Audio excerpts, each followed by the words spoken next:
Two IPL giants, two opening defeats, and a crucial clash ahead.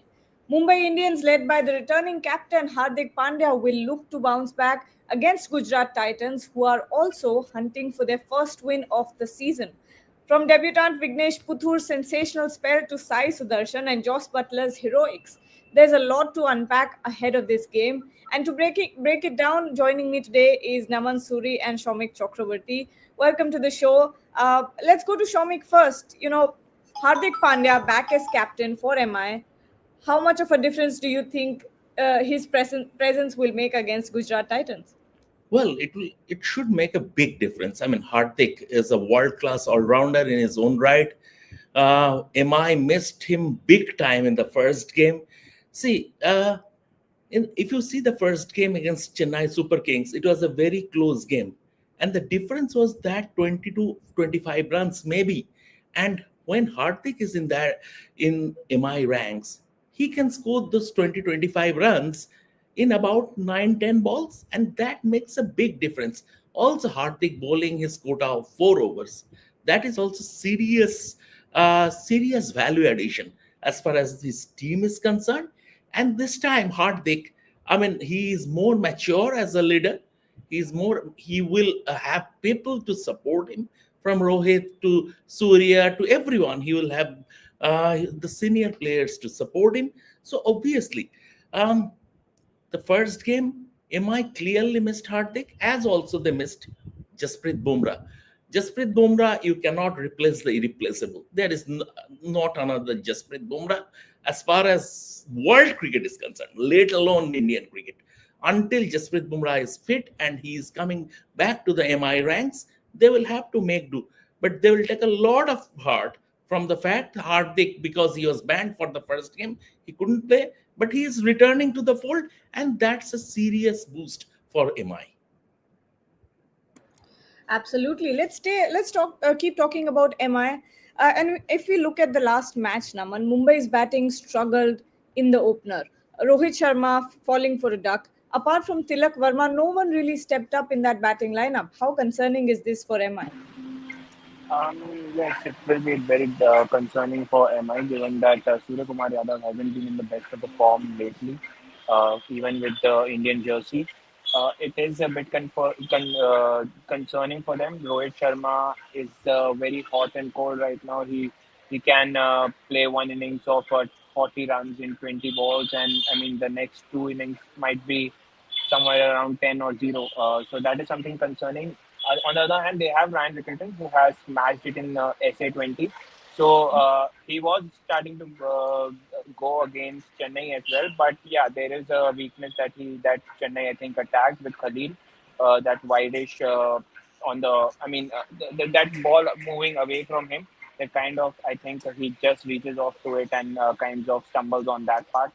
But yeah, Mumbai's batting will be a concern. Rohit, I don't think will be going out for a duck or something of a low score in two consecutive games. He's that big of a player. He will give our MI some cushion to be on. With Hardik coming now, I think the balance maintains. He is a good hitter that, like Shamik sir said, he can give you that 40, 50 runs in 10, 15, 20 balls like that. And I think that is the best news for MI.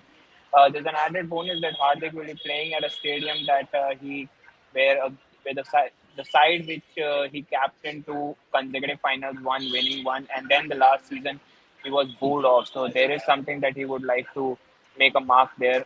So I think Hardik will be very pumped, and it is a bit concerning, but I think Mumbai will pull it off with their batting this time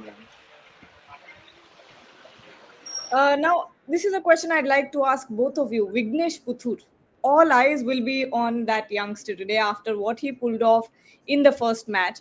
Think of it, no Ranji cap, no domestic experience. He's been picked out of, some local league from Kerala, and then on his IPL debut, on the day that he has first featured for a team like Mumbai Indians, he takes all the attention away. Shomik, what are you looking forward to when it comes to Vignesh's bowling? Today will be a tougher test for him to start with, because the pitch at Chepak was spin friendly and help him.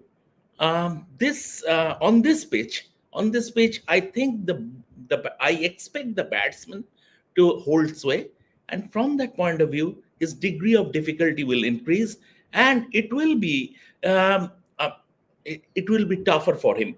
And also, they have some very very good players of spin in their ranks. If you look at GT, Shubman to start with, Sai Sudarshan, Josh Butler, they are very good players. When I mean, on a if the surface is batting friendly, this is his first real test. But then again, he was thrown in at the deep end in the first game. He came out with flying colors, but now he will have to show that even if the degree of difficulty is higher, if the challenge is tougher, he is up for it. So today it's going to be a tougher test for him. Bharat Ramraj also joins us. Bharat, we're talking about Vignesh Puthur. And of course, we've started the show by talking about Mumbai Indians. Hardik Pandya is returning. Vignesh Puthur, all eyes will be on the youngsters. What are your expectations out of the team today? See, yeah, he's a good bowler. His control is good. He has a good stock delivery. That all is pretty good. But maybe he can in the future at least develop a googly or on the lines like a flipper. These things he can develop in the future. For the time being, is the biggest. I think the biggest point about Vignesh is he has good control. For a wrist spinner, his control is good. He can land where he wants to. So I guess he will still be useful. Though the pitch in at the Narendra Modi Stadium in Ahmedabad, the last game, it was a flat pitch, so he may not get much help. Unlike the pitch in Chennai, where there was a little more grip, where there was a little more assistance. So he will be tested quite a bit, especially when he goes up against someone like Sai Sudarshan. His stats are also extremely good against spin, Sai Sudarshan. So he will be tested today, but I hope he comes out well, even if he gets it for say 30 runs in 2 3 overs or 40 runs in 3 overs. It will only help him because you can only get better after failing a few times. That's the only way you can get better because it will force you to improve your game a little more. So yeah, either way, he just has to take it in his stride and keep moving forward as a young spinner. Let's talk about Gujarat Titans a little bit, Naman. When we look back on the first game, 243 runs conceded in the very first match. Do you think their bowling attack is missing a little bit of firepower? Before I go on to GT, I just wanted to add on bit on Vignesh Puthur. I mean, everyone has said everything about him. But I feel today, I think Mumbai might not go with him as an impact sub. They might choose for Mujibur Rahman just because the slower ball here at Ahmedabad goes can be smashed a bit. So I think that will be difficult for him. And Jayawardene has said in the pre-match press conference that because Chennai pitch was much more suitable to his skill set, that is why they went with him. And I believe Ahmedabad pitch might be more suitable for someone like Mujibur Rahman. So there might be a swap between Will Jacks and Mujibur Rahman. That is what I believe. And coming on to Gujarat, so I mean, yeah, I mean the bowling lacks a bit in the the back end of it, the death overs. They don't have a proper.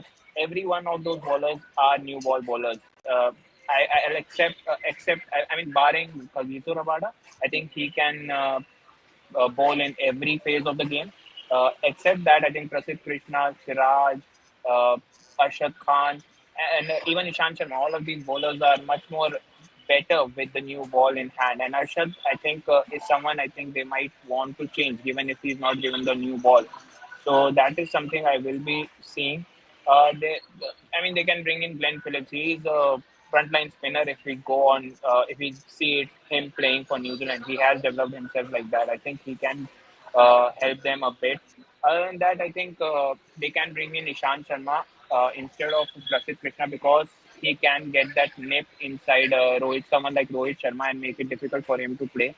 That is, and also even Ryan Rickerton, he can move the ball away from him. That can challenge Ryan as well, like we saw against Chennai. So I think Ishan Sharma might be a preferred option over someone like Prasid Krishna, and they can both, I mean, match with Siraj as well. The battle between Siraj and Rohit Sharma will be a great one to see because of the nip backers that Siraj holds in his arsenal. So yeah, I mean, I think Ishan might come in today. I totally agree, Gargi. I totally agree with Naman. I would also like to see Ishant Sharma coming in for Prashit Krishna. That is number one. And number two, I would like to see somehow Gujarat Titans are fitting Washington Sundar also in the scheme of things. I don't know how they will do it. He was an unused sub. If I may draw on, once again, a football analogy, he was an unused sub in the first game. But I would like to see Gujarat Titans somehow bringing Washington Sundar in the scheme of things also. Bharat, your thoughts on this? GT lacking firepower in their bowling. See, with great respect, Ishan Sharma, with great respect to him, is 37 now. So I don't know how he is going, because even if you look at his list A cricket, the only wickets he took were against Tripura and Kerala. Otherwise, he gave runs against Baroda, 0 for 15, 0 for 27. So he's not got wickets against other teams. The only two teams he got wickets were against Kerala and Tripura in list A cricket. So great respect to him. I don't know what level he is currently. Yeah, if he's bowling well, then definitely get Ishan Sharma in. That it depends on how the management is looking at whether he's bowling well in the next session. If he's bowling well, definitely get in. But Gujarat Titans definitely have a problem in their pace department, as it's already been told by Naman, that most of them are similar in their skill set. Kagiso Rabada himself has been struggling a little bit in the slog overs recently. It's not. I don't think he's at the peak of his prowess. This also hit the deck fast bowler. Prasid is also hit the deck fast bowler. Again, he has temperament issues. I think the problem with Prasid is not exactly his skill set. I think it goes outside of his skill set. Maybe it is his mindset. As soon as you hit him for a boundary or a six, he seems to freeze a bit, which happened in the Vijay Hazare Trophy final as well. He bowled an outstanding delivery to Karun Nair to get him to castle him. But as soon as Shubham Dubey down the order, Vidarbha batters came hard at him, he just froze. 20-25 runs he gave in a couple of overs. So I think that is the problem. Even in Mohammad Siraj, we saw it in the slog overs in the last game. What happened was the third man was brought up. So when I thought third man is brought up, what would a bowler do? Definitely not try to bowl across him, short ball outside off, right? But that is what exactly Siraj did. He bowled short ball outside off, and the batter just ramped it over the third man fielder. Then the deep cover was they kept the deep cover open that same over, and again bowled a short and wide delivery. That doesn't make much sense for a bowler who is so much experienced. To not bowl to the field was surprising. Again, it tells, just like Prasid Krishna, somewhere he had forgotten or switched off where the field placement was or where the fielders were, and it did exactly the opposite of what was he supposed to. So I think that is the main problem with bowlers like Siraj and Prasid, more than the skills. They do, somehow in the slog overs, at least at present, even with Siraj, that don't tend to see the field, just bowl with maybe a scrambled mind. So I think that is where Gujarat Titans have an issue with their pace department in the slog overs. Yes, and since we're talking about Gujarat Titans bowling lineup, Mohammad Siraj is a key cog in the wheel. And in an exclusive chat with Rev Sports with Boria Mujumdar, here he is. Take a listen.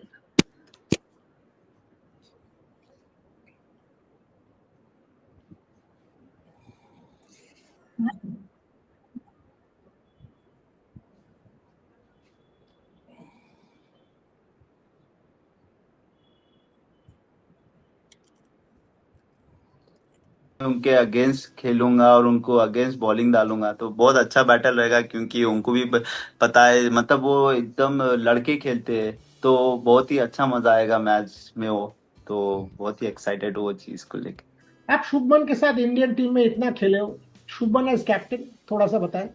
हाँ, Shubman very good captain, क्योंकि मैं उसके साथ जब India हम लोग गए थे न्यूजीलैंड में, वो कैप्टन था, व्हाइट बॉल कैप्टन था। तो एज ए बॉलर कैप्टन है वो, जो चीज मांगे वो देता है, बॉलर को एकदम फ्रीडम देता है। तो बॉलर के लिए इससे ज्यादा और क्या चाहिए। और हम दोनों का रिलेशनशिप भी बहुत अच्छा है, मतलब हम दोनों बहुत, मतलब हम लोग जब भी बाहर रहते हैं, मैं, ऋषभ पंत, शुभमन और अक्षर पटेल, हम लोग साथ घूमते हैं, साथ डिनर करते हैं, तो हम लोग की बॉन्डिंग बहुत ही अच्छी है। और हम लोगों का टेस्ट डेब्यू भी साथ हुआ था, तो बहुत अच्छी बॉन्डिंग है। अगर मैं फास्ट बॉलिंग डिपार्टमेंट देखूं, it is dependent on Mohammed Siraj. Your thoughts? Sir, to be honest देखा गया तो आई नो कि अभी रबाडा भी है, प्रसिद्ध भी है, तो जब मैं नया बॉल डालूंगा तो मैं मेरा यही रोल रहेगा कि मैं स्टार्टिंग में कितने विकेट निकाल के मैं ऑपोजिशन टीम को प्रेशर में डालूंगा। अगर मैं स्टार्टिंग में विकेट नहीं मिल सकती है तो मैं कितने डॉट बॉल डाल के प्रेशर में डालूंगा, कितने बाउंड्री बॉल कट करूंगा। तो मेरा यही रोल रहेगा कि जितना हो सके उतना मैं स्टार्टिंग में प्रेशर बनाऊं और विकेट लूं, और वो चीज से जो अभी जो बॉलर बैक में डालने वाले उन लोगों के लिए इजी कैसा हो। तो ये मेरे लिए इम्पोर्टेंट रहेगा ये season. Shomik, Mohammad Siraj performing tonight will be very, very crucial for Gujarat Titans. Your thoughts? Yeah, it's a very this is a very important tournament for Mohammad Siraj, not this game only, because of late he hasn't been at his peak as far as white ball cricket is concerned. He has lost his place in the ODI side also. So from that point of view, this is going to be. And in the previous game, in the last over, he was sort of bowling okay, but last over he was very expensive. Um, so from that point of view, make no mistake, Mohammad Siraj is a very, very good bowler. Otherwise, he wouldn't have played for India, and otherwise, he wouldn't have gotten that many international wickets. But it happens with everyone. There comes a phase when you go through a fallow period. Maybe Siraj is going through that fallow period, and this is a very important tournament from that point of view that he regains his bowling mojo. There are a lot to play for going ahead in terms of white ball cricket. Asia Cup is there, which will be played in a T20 format. Then there is the T20 World Cup next year. So everything. Now, those who are in the reckoning for who aspire to play for India, who aspire, this is their tournament. They need to make a mark here, and I hope Siraj will soon regain his mojo. Let's take some comments as well while we go on with the show. Universal Star is asking, should Butler play as an opener in the place of Sai Sudarshan, as Sai Sudarshan takes some time to settle, which results in some dot balls in the power play? Bharat? Yeah, the only thing against it is this is not peak Jose Butler. This Jose Butler also takes a little more time to get in. But yeah, they can definitely try understand where he's coming from, because Sai Sudarshan is someone, even on a flat pitch in the last game, he took a little bit of time, then he got going. By then, GT were already behind in terms of asking rate, and it put a lot of pressure on Shubman Gill. So that can be definitely tried. And Sai Sudarshan is, I think, a much better player of spin as well as a good player of spin. Based on what I've seen, he can play a lot of shots through mid wicket and long on. So maybe at number three, if he comes in at number three at maybe 1 for 50, 1 for 60, after the power play, if he comes in at even 1 for 70, then it could help the Titans, because he's a fine player of spin. So I think I agree with it, but just want to add a caveat that this is not Jose Butler at his peak. I've seen him play better than this. Yeah. Naman, if I were to ask you, Surya Kumar Yadav, stand-in captain, but couldn't accelerate with the bat in the last game. Do you see him bouncing back, or is he, is it something to worry about at this point? Am I audible? Is the loud music, I mean, is it problem? Am I Can you audible? hear? Am I? Hello? Yeah. I'm Yes, audible, yes, right? you are. I hope the loud music is not a problem. Then Some problems with his audio, I guess. Yeah. Actually, the music is louder than your voice. Yeah, uh, should I go out? yeah, Whatever you. works, whatever. Yeah. So I just It's too loud, Naman. We'll maybe you can switch your position or something. But Shomik, would you like to take that? Surya Kumar Yadav at this point. Rohit Sharma also not firing at the top of the order. Mumbai Indians lineup. Will you be worried, or do you think they'll bounce back and they have a pretty solid team there? Yeah, absolutely. I mean, Surya, obviously, he hasn't been scoring runs and at this point of time, he only plays T20 cricket, right? If you look at international cricket, he only plays T20 cricket. He's the captain of the Indian T20 side, but of late he has been scoring runs in this format, his go-to format. But it can happen. But class never dies. I always maintain that class never dies.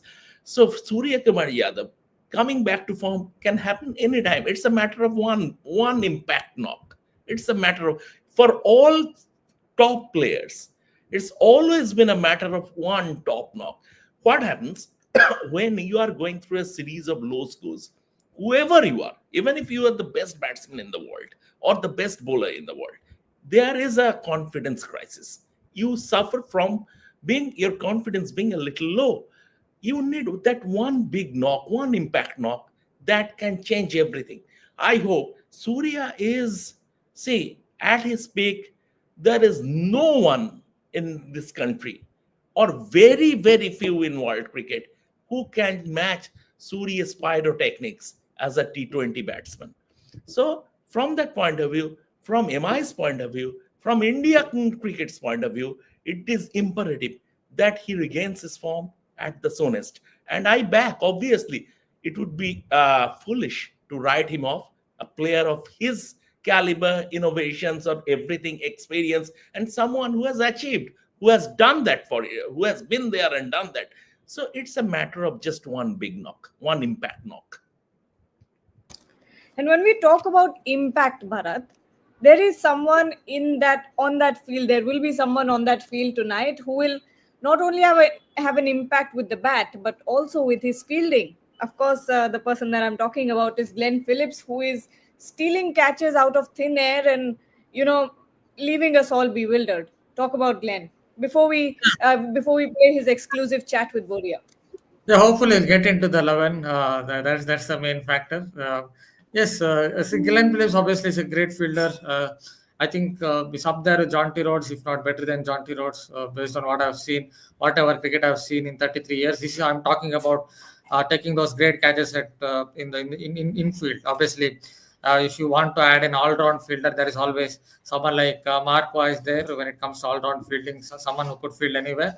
But Glenn Phillips is definitely up there with the best when it comes to taking those Superman-like catches, Batman-like catches. That's what he basically does. He takes catches where you tend to feel whether this is actually possible for a human. So yes, it's great to watch him field. He's also obviously very decent off spinner, and someone who's getting a little more reps on the ball than he used to.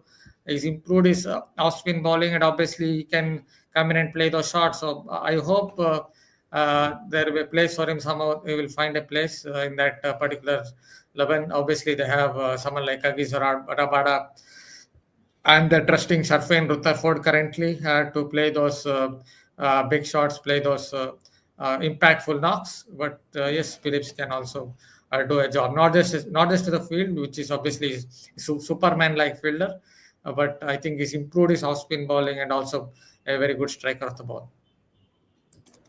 Absolutely, and Glenn Phillips has actually talked about this. Has said that in a league like IPL, he has made peace with the fact that maybe he will not always be in the playing 11. Here's Glenn Phillips exclusive in a chat with Boria Mujumdar. Take a listen.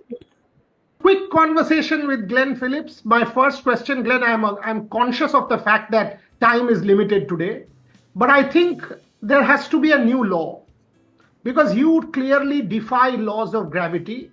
I have said this in the past, you are not human. So there has to be a new law for you.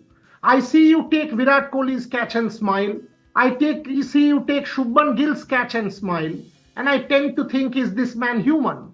How is it possible for you? What is the preparation behind it? And is Glenn Phillips taking the John T. Rhodes legacy forward? Oh, I'd love to say I'm taking John T's legacy forward. He set the benchmark for us all. And I think it shows that you can change a game in the field just as much as you can with the bat and ball. And if I can, I guess, inspire the next generation of cricketers coming forward to enjoy their fielding just as much, then I've done my job. From a preparation perspective, I try to do a lot more of the basics than anything else. I was lucky growing up that I did things like gymnastics and we had a trampoline, so I dived around a lot. So I think a lot of the preparation was done when I was younger. Now, obviously, injury risk is a bit more of a thing, so I try to save the feats of athletic heroism for games if I can possibly do so. And obviously, it brings the crowd and the entertainment factor into it. So that's obviously a huge piece that I enjoy as well. Second question. You, in the Champions Trophy final, you caught Shubman Gill when he was completely aghast. His look said it all. Now he is your captain at the Gujarat Titans. Tell me about, if you've discussed the catch, Shubman Gill as a batter and captain, and now that you are playing together, will there be any discussion? And if there is a backstory, tell me that. And also about your smile after every catch. That is kind of, that kind of adds to the whole fun of Glenn Phillips. Yeah, Shipman said, "Do I have a problem with MRF bats? Because it seems like anyone who hits one at me with an MRF bat, it just sticks." So, but that's all we really said about it. You know, at the end of the day, he acknowledges it was his fault for hitting it near me, and that is that. But you know, he's an absolutely phenomenal human. We've had a couple of good chats over the last few days, just enjoying being around each other. He's an incredibly down-to-earth person, and he's a great leader as well. So I've seen how guys follow him and look up to him, and I think it's going to be great going forward for this season. And yeah, you know, the smile.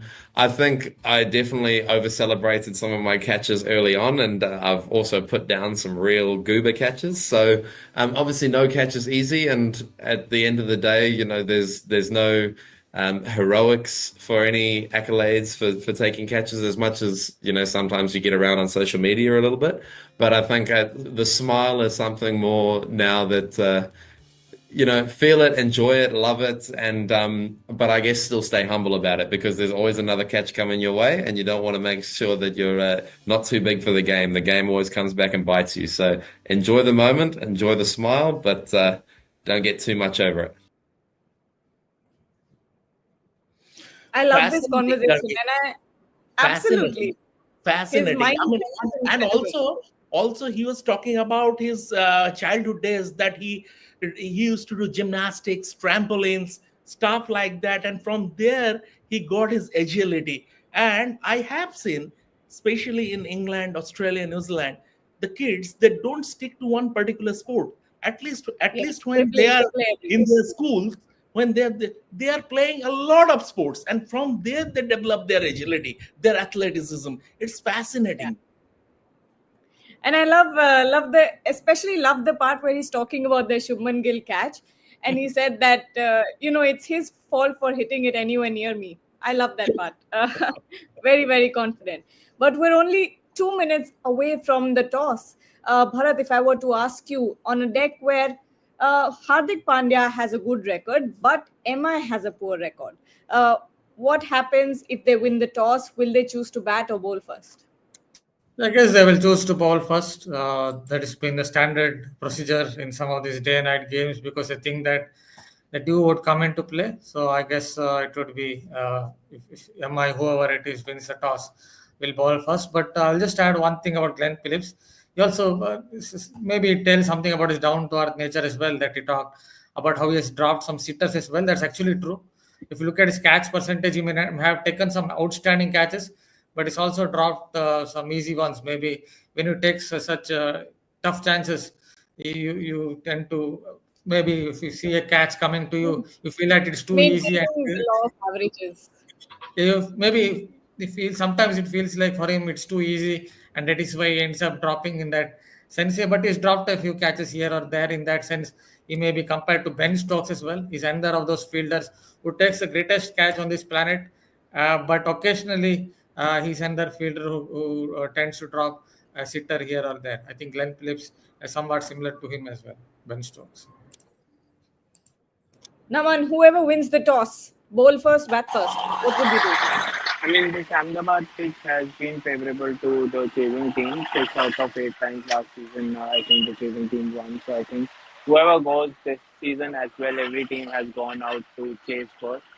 So I think the option is simple. They're going to chase first because I don't think. I mean, it has been easier for the teams to, have a target already set for them to chase down. This helps them to manage their innings properly, strategize it properly, rather than set the target themselves in the first inning. So that has been the norm in this season as well. So, and given that MI has have had problems, I think they would opt for the usual notion. Absolutely. Let's look for some updates on the toss. I think there'll still be some time. But Shomik, if you were the captain, if you had won the toss, you would also chase, right? Yeah, yeah. Especially from MI's point of view, also, given that Yeah. now Hardik Pandya is back and you have your designated finisher back, who can win games in the death overs. Obviously, it's the batting, and Motera has always been the batting second venue in limited overs matches. Motera has always been the batting second venue. So I think whoever wins the toss, they will decide to bowl first. They will decide to bowl All first. right. And before we give the toss update, I think one person, one bowler, very important bowler that we missed in this conversation was Rashid Khan. GT cannot afford, I think at this point, cannot afford an off day from their premier spinner because I think they heavily rely on him for their bowling attack. Bharat, what do you think? See, the funny thing with Rashid Khan, I guess, is perhaps not at his peak, like, at least not exactly at his peak, real peak, because over the last 1 year or maybe in the recent past, he's been on a slow decline. Maybe it doesn't get that venom behind his deliveries, or perhaps even though he's bowling quicker through the air, something is missing in his bowling. Maybe the batters are playing him Just better. I'm interrupting, Gargi. Mumbai Indians will bowl first. So yeah, that could be a reason why Rashid Khan is not exactly at his best. So they definitely need him to stand up and deliver, because if you look at that GT attack, there are some holes in that bowling lineup, and they would want their key striker or the strike bowler to come good. Yep, so it's Mumbai Indians bowling first. Yes, Naman? I'll just add to that Rashid bit. Given that he had an off day last time around, he is one of the best T20 bowlers. Uh, I don't expect him to have an off day on consecutive days, but the matchup, I couldn't say it earlier because of the sound. But that matchup with Sky will be important because he is a great slog sweeper, and that is something Rashid will be challenged with. He can put that, give that shot to that wide long on from that slog sweep will be very effective against him. So Mumbai would be trying to counter him with that. So if the pitch is skidding enough, I think Rashid might have a chance. Otherwise, Sky would take him on. And I also tend to agree with Naman Gargi because if you see the last game, first of all, the dimension of this ground is such that it brings the spinners into play. And I also tend to agree with Naman in the fact that I will not judge Rashid Khan on the basis of what happened in the last game. Last game, he faced Shreya Iyer, the best Indian batsman Good against player of spin, spin. Yeah. the best Indian batsman against spin bowling by a country mile. No one plays spin better than Shreyash in Indian cricket. And the way Yep. he decodes spin, the way he can go after them, he can neutralize them. So from that point of view, but you will not get all the batsmen of Shreyash Iyer's class against spin. So from that point of view, and Rashid Khan is always in this format, but in this particular format, Rashid Khan has always been a match winner. Well, let's take final comments before we close the show. Let's take predictions. Naman, with MI bowling first, who do you think is winning the match? And how many runs is GT scoring? I think the past score. I think the pitch is a different one, and what I read was that it might be a two-pace pitch. Although the batters might still have a good day, I think 180, 190 will be a pass score here. But I think Mumbai will triumph today. I think they have the firepower. They have Hardik Pandya with them. Uh, and that gives them the balance. And I think Mujibur Rahman, if they play him, will be very decisive. He is almost like his idol Rashid Khan, so he gives that variation to them as well. I think Mumbai has an upper hand, and I believe they can triumph with the toss victory. Bharat, your prediction for this match? Yeah, I guess Mumbai Indians, but I'm not completely ruling out Gujarat Titans either. Home ground, they might want to do something in T20 cricket. You can never rule out any team, but if you still ask me, Mumbai Indians has perhaps slightly better balance. But just I go back to this Rashid Khan. This is the most recent tournament that he played. That is South Africa T20. Yes, he's taken 12 wickets in 11 matches. He's basically taken 1 wicket per match. But that's what I'm saying. Is I'm not saying Rashid Khan has gone down the dumps. He's still taking wickets, the occasional wicket here or there. But I don't think he's the bowler that used to be in terms of his wicket taking ability. Maybe he's bowled so much in T20 cricket that some batters at least are maybe playing him slightly better. But still, he's a decent to good bowler. But I don't think he's exactly at his peak of his prowess. Shomik? Predictions. Yes. I'm very iffy about making predictions these days, Gagi. Yeah. but, but IPL is so unpredictable that we are all afraid of making the wrong prediction. no. I mean the way. It is down to I blame it on RCB. They are proving me wrong. Love that. Love that they are proving you wrong. So, but the fact of the matter is that um, I think uh, MI will edge it if there is a blitz from Rohit at the top and Yeah. someone in the middle order. I think MI Surya. will. Surya, I would love to see Surya scoring runs, Hmm. but it could be Hardik also, or whoever it is, Tilak also, whoever it is. But uh, if there is a blitz from Rohit at the top and another death of its blitz from any of the batsmen, I think MI will edge it. All right. Well, there you have it. Those were our predictions. Let us know who you think is going to win tonight. And we'll check back at the end of the game. So don't forget to join us then. And to everyone who's watching,